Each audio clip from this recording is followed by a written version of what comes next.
Hello, good morning, Radhe Radhe dear. आप सभी को दिवाली, भाई दूज और गोवर्धन पूजन की सहादर सहित शुभकामनाएं।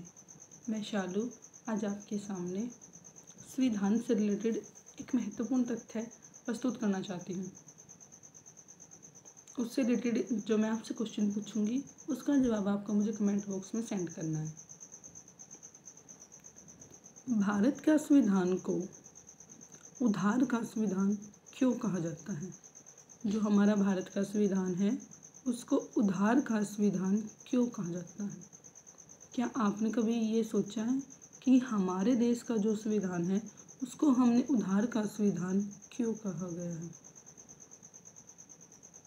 अगर इससे रिलेटेड आपको कोई ये लगे कि हाँ हमारे अकॉर्डिंग या हमने जो पढ़ा है उसके हिसाब से इसका आंसर ये होना चाहिए, तो आप मुझे कमेंट बॉक्स में सेंड कर सकते हैं कि इससे रिलेटेड जो भी मुझे नई इन्फॉर्मेशन होगी आपके, उससे मुझे भी नॉलेज गेन होगी, मेरी नॉलेज भी गेन होगी। तो इसीलिए अगर उससे रिलेटेड आपको कोई भी कुछ इन्फॉर्मेशन पता हो तो आप कमेंट बॉक्स में सेंड कर सकते हैं।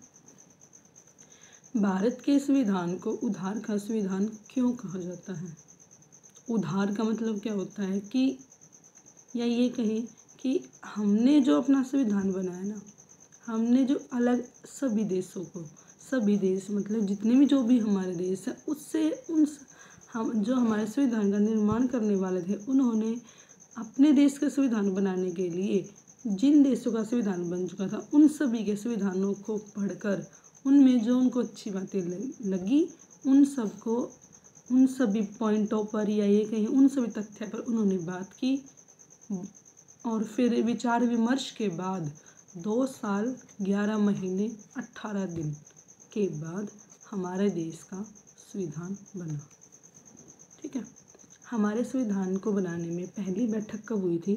9 दिसंबर 1946 को। ठीक है, और अंतिम बैठक कब हुई थी? 24 जनवरी 1950।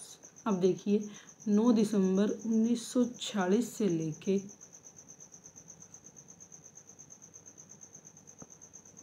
26 जनवरी 1950 तक, और 1950 में जाके हमारा संविधान बना।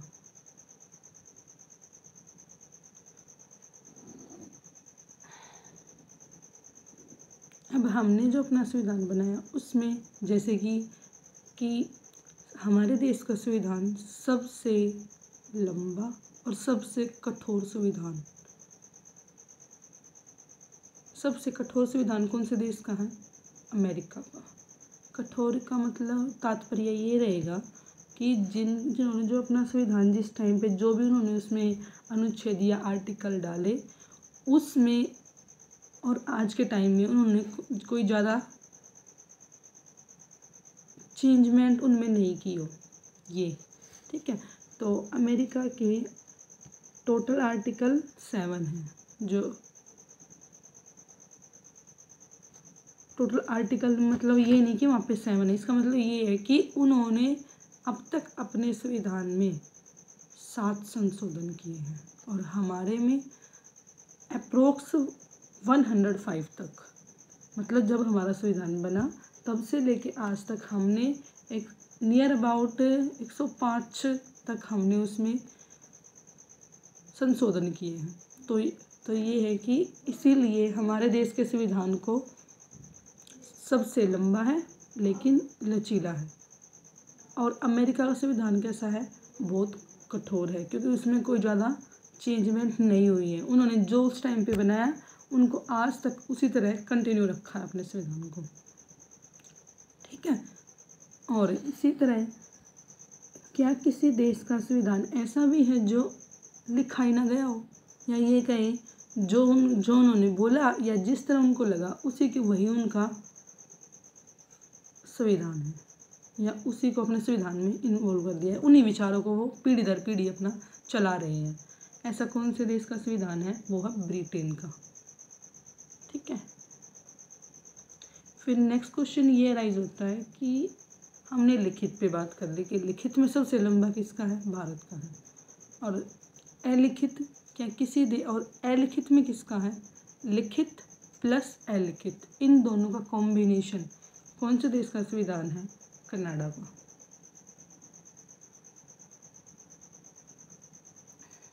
अब जैसे कि देखो, हमने जो हमारे जो मोस्टली जो हम जैसे कि हमारा भारत सरकार का जो शासन अधिनियम है 1935 का, उसके अकॉर्डिंग ये है कि पहले तो पंडित जवाहरलाल नेहरू और लियाकत अली खान ने उन्होंने ये कहा कि जो 1935 का अधिनियम है वो बेकार का है, या ये कहे वो हमारे संविधान में इन्वॉल्व, या ये कहे जो उस टाइम 1935 का अधिनियम था वो ऐसा नहीं है कि उसको हम दर बदर या ये कहे कंटिन्यू में रख सके।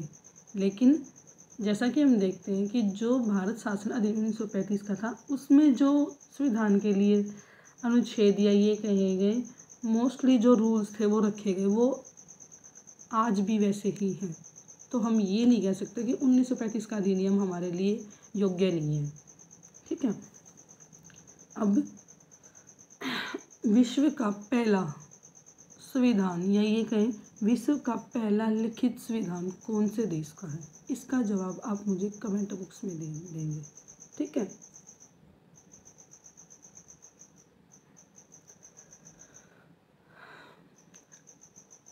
अब क्वेश्चन ये राइज होता है कि हमारे देश को या ये कहे हमारे संविधान को उधार का संविधान क्यों कहा गया है? हमने अपने संविधान में मोस्टली जो सभी देश हैं उनके संविधानों को पढ़ा और उनकी जो हमें बातें अच्छी लगी उन पे विचार विमर्श करने के बाद उन्हें हमें अपने संविधान में जगह दी है। जैसे हमारे जो मूल अधिकार हैं, मूल अधिकार ये हमने अमेरिका से लिए हैं, और हमारा DPSP या ये कहे DPSP राज्य के नीति निर्देशक तत्व, ये हमें कहाँ से लिए हैं? आयरलैंड से। कहाँ से लिए? आयरलैंड से। और जो हमारी शक्तियाँ हैं, शक्तियों का बंटवारा, मतलब कौन सी शक्तियाँ?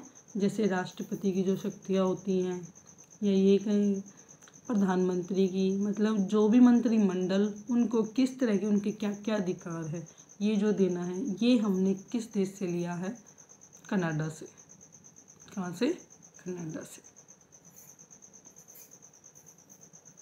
और जो हमारे देश में हम न्यायिक संस्थाता, न्यायपालिका की हमारी जो कोर्ट है उसको ये काम करना है, इस तरह उसके क्या कार्य हैं, ये हमने कहाँ से लिए हैं? अमेरिका से। और इमरजेंसियाँ, जैसे इमरजेंसी मीन्स ये है जैसे हमारा देश है अब वो एक बहुत ज़्यादा मात्रा बड़ा है, या ये कहूँ बहुत बड़ा है हमारा देश, तो उसके अकॉर्डिंग ये है कि कभी भी जैसे कोई आपातकाल कोई भी एक देश दूसरे देश पे अटैक कर दे, या ये कहीं कोई ऐसी आपदा आ जाए जिसके बिहाफ पे या ये कहे जिसको सारे देश को मिलके उसका सामना करना पड़े, या ये कहें कि वित्त काल मतलब फाइनेंशियल रिलेटेड हमारा कोई भी विपदा आ जाए, तो उससे लड़ने के लिए जो ये इमरजेंसियाँ होती हैं वो हमने कहाँ से ली है? जर्मनी से। और हमें पता है कि हमारी सूचियाँ हैं, 3 सूचियाँ हैं, कौन कौन सी? केंद्रीय सूची, प्रांतीय सूची और समवर्ती सूची।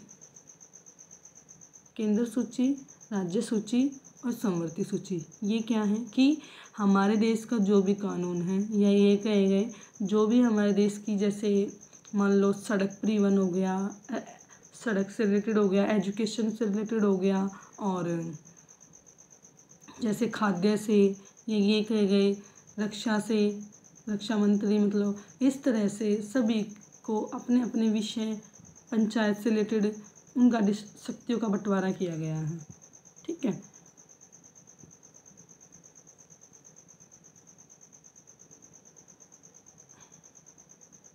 और जो हमारा संविधान है, संविधान की प्रस्तावना का विचार कि संविधान की हमारी किस तरह का, जो हमारा संविधान का पहला जो पेज है वो किस तरह का होगा, ये हमने कहाँ से लिया है? अमेरिका से। ठीक है। इस तरह हम देखते हैं कि हमने अपने संविधान को लिखने में जैसे अमेरिका का हो गया, रूस का, कनाडा का, ऑस्ट्रेलिया का, जर्मनी का। इन देशों के संविधानों को पढ़ा और उनसे जो रिलेटेड अच्छी बातें थी उनको अपने संविधान में डाला।